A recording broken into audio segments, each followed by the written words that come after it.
अज़ीज़ान गिरामी, हज़रत आयशा सिद्दीक़ा रज़ियल्लाहु ताला अन्हा ये फ़रमाती हैं कि मेरे पास एक यहूदी औरत आई और मुझसे बातें करने लगी और बातें करते हुए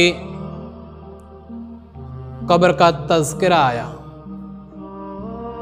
जब कब्र का तज़किरा आया तो हज़रत आयशा सिद्दीक़ा रज़ियल्लाहु अन्हा ये कहती हैं कि उस यहूदी औरत ने मुझे दुआ दी और ये कहा कि अल्लाह तुझको अज़ाबे क़ब्र से महफूज रखे।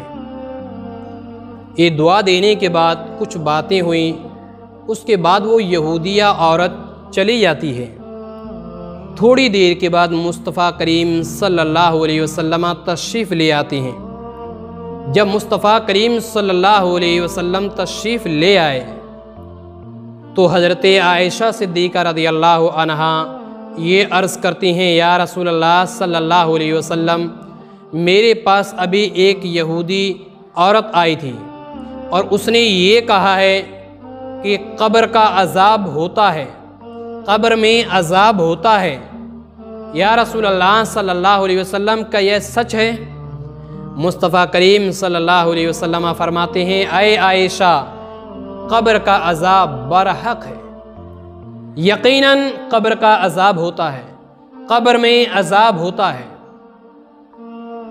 हज़रत आयशा सिद्दीक़ा रज़ियल्लाहु अन्हा ये कहती हैं कि उसके बाद मैंने मुस्तफ़ा करीम सल्लल्लाहु अलैहि वसल्लम को देखा कि हर नमाज के बाद आकाए करीम सल्लल्लाहु अलैहि वसल्लम हर नमाज के बाद कब्र के अज़ाब से पनाह मांगती थी। अज़ीज़ान गिरामी,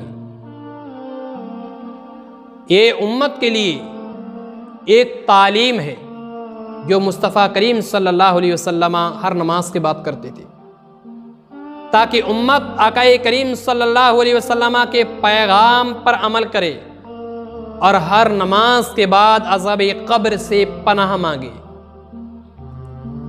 अज़ीज़ान गिरामी, ये वो कब्र है कि यहाँ अगर कामयाब हो गया बंदा तो आगे की जितनी मंजिलें हैं तमाम मंजिलों पर कामयाब होता रहेगा। और खुदा न खास्ता अगर यही कब्र है कि अगर इसके इम्तिहान से अगर पास नहीं हुआ तो आगे की मंजिलों को तय करना बड़ा कठिन होगा, बड़ी परेशानियों का सबब होगा। इस कब्र के अंदर कितना भयानक अजाब होता होगा कि जिसके ताल्लुक से हजरत उस्मान बिन अफ़्फ़ान रज़ियल्लाहु अन्हु से ये हजरत उस्मान गनी रज़ियल्लाहु अन्हु है कि जब कब्र के पास जाते थे तो बहुत ज़्यादा रोते थे, बहुत ज़्यादा रोते थे, इतना रोते थे हजरत उस्मान गनी, इतना रोते थे कि आंसुओं से हजरत उस्मान गनी रज़ियल्लाहु अन्हु की रीश मुबारक यानी दाढ़ी मुबारक तर हो जाती थी आंसुओं से।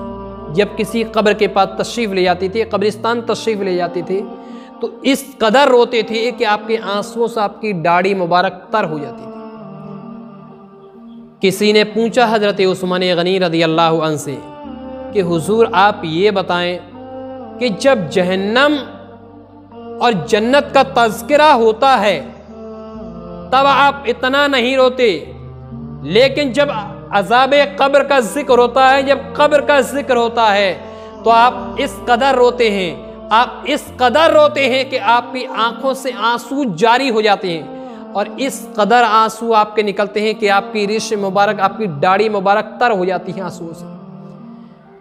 तो हज़रत उस्मान गनी रज़ियल्लाहु अन्हु ये कहते हैं, जब तुमने सवाल कर लिया है तो जवाब भी सुनते चलो। ये भी आखिरत की मंजिलों में से एक है। अगर इस कब्र के इम्तिहान से पार हो गए तो बाकी जितनी मंजिलें हैं तमाम मंजिलों को पार करना आसान होगा।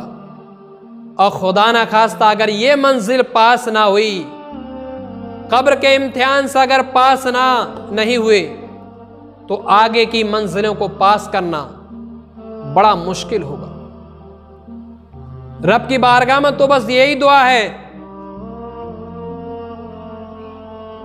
कि इस इम्तिहान से हम कामयाब हो जाएं। अज़ीज़ान गिरामी, मुस्तफ़ा करीम सल्लल्लाहु ताला अलैहि वसल्लम ने वाज़ेह तौर पर फरमा दिया कि अगर अज़ाबे कब्र को जाहिर कर दिया जाए, लोगों को मालूम हो जाए, तो तमाम लोग राह रास्त पर आ जाएंगे। लेकिन इस अज़ाबे कब्र को मुख्फी रखा गया है, पोशीदा रखा गया है, ओझल रखा गया है।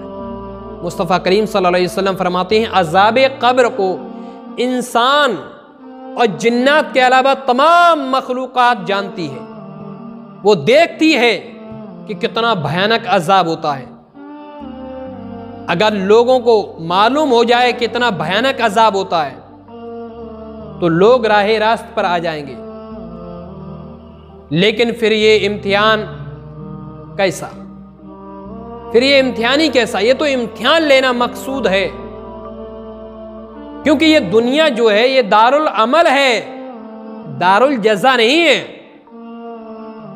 मुस्तफ़ा करीम सल्लल्लाहु अलैहि वसल्लम की बातों पे हम अमल करते हैं, लेकिन अल्लाह रब्बुल इज़्ज़त की रहमत तो देखिए कि अज़ाबे कब्र को मुख्फी रखा है, अज़ाबे कब्र को हमारी नज़रों से ओझल रखा है। उसके बावजूद रब्बे कदीर कभी कबा दिखा देता है। लोग कभी कबा किसी को मालूम भी हो जाता है कि अज़ाबे कब्र कितना भयानक होता है, ताकि लोग इसको देखकर इबरत हासिल करें, एक सबक सीखें। अज़ीज़ान गिरामी, अज़ाबे कब्र से पनाह मांगो, अल्लाह की बारगाह में अपने सर को झुकाओ और हर नमाज के बाद रब की बारगाह में रो रो कर दुआ करो कि मौला हमें तौफीक दे अपनी इबादत करने की, अल्लाह हमें तौफीक दे नेकी करने की, अल्लाह हमें तौफीक दे कब्र की तैयारी करने की, अल्लाह हमें गुनाहों से महफूज रख, अल्लाह हमें गुनाहों से दूर रख। लेकिन कब करोगे आप? जब अल्लाह के घर में आओगे तब करोगे। लेकिन आज हमारा माहौल ही अजीब है, कब्रिस्तान से गुजरते हुए चले जाते हैं, लेकिन कभी कब्रों के पास गौर नहीं करते कि आज ये मुर्दे पड़े हैं, आज इनका कोई पूछने वाला नहीं है, आज इन मुर्दों की कोई खैरियत मालूम करने वाला नहीं है, आज कोई इनकी कब्र पे फातिहा पढ़ने वाला नहीं है। कल यही शख्स था जो दुनिया में घूमता था, और कल यही वो जगह होगी कि आज ये दुनिया में हम इतरा रहे हैं, घूम रहे हैं, नाच रहे हैं, गाने गा रहे हैं, तरह तरह के गुनाहों में मुलव्विस हैं। कल हमें भी इसी घर में आना है और इसके इम्तिहान को पास करना होगा। तब हमारा क्या हाल होगा? नेकियां हमारे पास नहीं है, नेक अमाल हमारे पास नहीं है, माँ बाप की खिदमत हमने नहीं की, बड़ों का अदब हमने नहीं किया, रिश्तेदार के हुकूक को हमने नहीं पहचाना, औलाद के हुकूक को हमने नहीं जाना, माँ बाप के हुकूक के ऊपर हमने अमल नहीं किया, रिश्तेदारों के हुकूक को हमने नहीं पहचाना। हर गुनाहों में हम हैं, हर गुनाहों में हम टीवी हम देख रहे हैं, गुनाह हम कर रहे हैं, हरामकारी हम कर रहे हैं, गुनाह हम कर रहे हैं, तरह तरह के दुनिया के गुनाह हम कर रहे हैं। लेकिन हमारे दिल में आज अल्लाह का खौफ नहीं है। जो खौफ हमारे दिल में रब का होना चाहिए वो खौफ हमारे दिलों में नहीं है।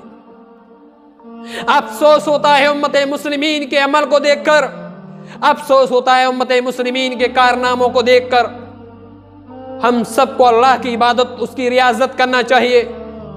कुरान के फरमान और हदीस नबविया के कौल पर हमें अमल करना होगा।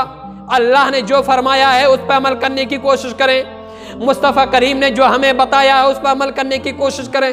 अगर अल्लाह उसके रसूल के बताए हुए रास्ते पर हम चले गए तो यकीन जानो दुनिया में भी कामयाब है और आखिरत में भी कामयाब।